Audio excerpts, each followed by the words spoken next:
Hello दोस्तों, नमस्कार। इस वीडियो में हम आपको 1000 जी के क्वेश्चन सीरीज का पार्ट नंबर 14 लेकर आए। तो आइए बढ़ते हैं पहले प्रश्न की ओर। पहला प्रश्न आपके सामने रहा, यूनानियों ने भारत को किस नाम से संबोधित किया था? तो इसका सही उत्तर होगा इंडिया। अगला प्रश्न है, ऋग्वेद का गायत्री मंत्र किस देवता को समर्पित है? तो इसका सही उत्तर है सूर्य देवता सावित्री को। अगला प्रश्न है, किसके जन्म के समय के पहले वाले समय को ईसा पूर्व के नाम से जाना जाता है? तो इसका सही उत्तर है ईसाई धर्म गुरु ईसा मसीह के जन्म के पहले के कार्यकाल को, एक उनके पहले के समय को। अगला प्रश्न है, ऐसा कौन सा एकमात्र वेद है जो गद्य एवं पद दोनों में है? तो इसका सही उत्तर है यजुर्वेद। अगला प्रश्न है, भारतीय संगीत का जनक किस वेद को कहा जाता है? तो इसका सही उत्तर है सामवेद को। अगला प्रश्न है, विष्णु पुराण किस वंश से संबंधित है? तो यह मौर्य वंश से संबंधित है। अगला प्रश्न आपके सामने रहा, वायु पुराण किस वंश से संबंधित है? यह है गुप्त वंश से संबंधित। अगला प्रश्न है, तंत्र मंत्र एवं जादू टोना का उल्लेख किस वेद में है? तो इसका सही उत्तर है अथर्ववेद में। अगला प्रश्न है, कौन सा वेद कन्याओं के जन्म की निंदा करता है? तो यह है, इसका सही उत्तर है अथर्ववेद। अगला प्रश्न आपके सामने रहा, किस साहित्य को आगम भी कहा जाता है? तो इसका सही उत्तर है जैन साहित्य को आगम भी कहा जाता है। अगला प्रश्न है, किस धर्म का प्रारंभिक इतिहास कल्पसूत्र से प्राप्त होता है? तो इसका सही उत्तर है जैन धर्म का। अगला प्रश्न है, चाणक्य के अर्थशास्त्र पुस्तक से किसके शासनकाल के इतिहास की जानकारी प्राप्त होती है? तो यह मौर्यकालीन शासन के इनकी इतिहास की जानकारी प्राप्त होती है। अगला प्रश्न आपके सामने रहा, कल्याण द्वारा रचित पुस्तक राजतरंगिणी में किसके इतिहास की जानकारी मिलती है? तो इसका सही उत्तर है कश्मीर के इतिहास की जानकारी मिलती है। अगला प्रश्न है, संस्कृत भाषा व्याकरण की प्रथम पुस्तक अष्टाध्यायी के लेखक कौन है? तो इसका सही उत्तर है पाणिनि। मतलब जो संस्कृत भाषा व्याकरण की प्रथम पुस्तक थी जिसका नाम अष्टाध्यायी है, यह पाणिनि द्वारा लिखित पुस्तक है। अगला प्रश्न है, इतिहास का पिता किसे कहा जाता है जिनकी पुस्तक हिस्टोरिका है? तो हेरोडोटस से इनके इतिहास के पिता कहलाते हैं और इनकी पुस्तक कौन सी है? हिस्टोरिका। अगला प्रश्न है, इंडिका किसकी पुस्तक है? तो यह मेगास्थनीज की पुस्तक है। अगला प्रश्न है, भारत का भूगोल नामक पुस्तक किसने लिखी है? तो यह टालमी ने लिखी है।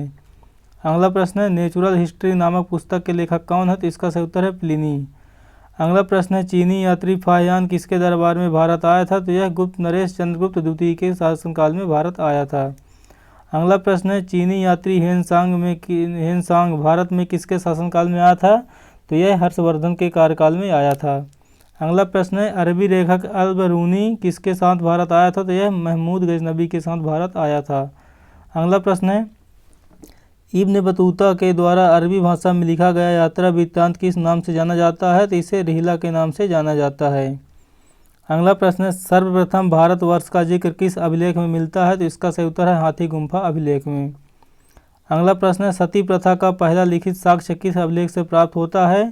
तो इसका सही उत्तर है एरण अभिलेख से। अगला प्रश्न है, प्राचीनतम सिक्कों को किस नाम से जाना जाता है? तो इसका सही उत्तर है आहत सिक्के के नाम से जाना जाता है। अगला प्रश्न है, अभिलेखों का अध्ययन क्या कहलाता है? तो अभिलेखों का अध्ययन कहलाता है एपिग्राफी।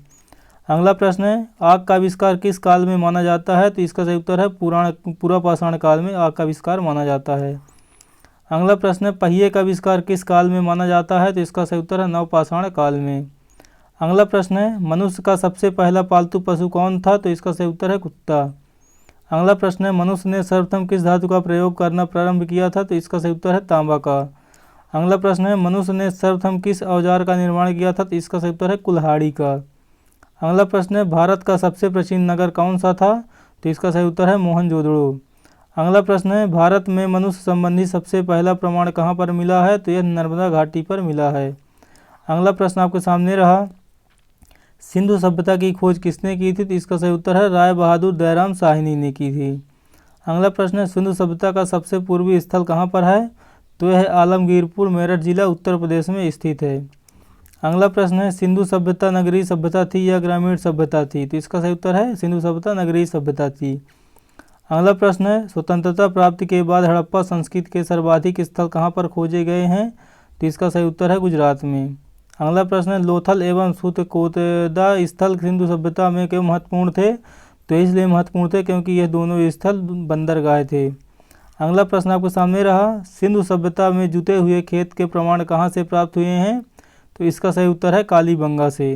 अगला प्रश्न है, मनके बनाने के कारखाने कहाँ से प्राप्त हुए हैं? तो इसका सही उत्तर है लोथल एवं चन्हूदड़ों से।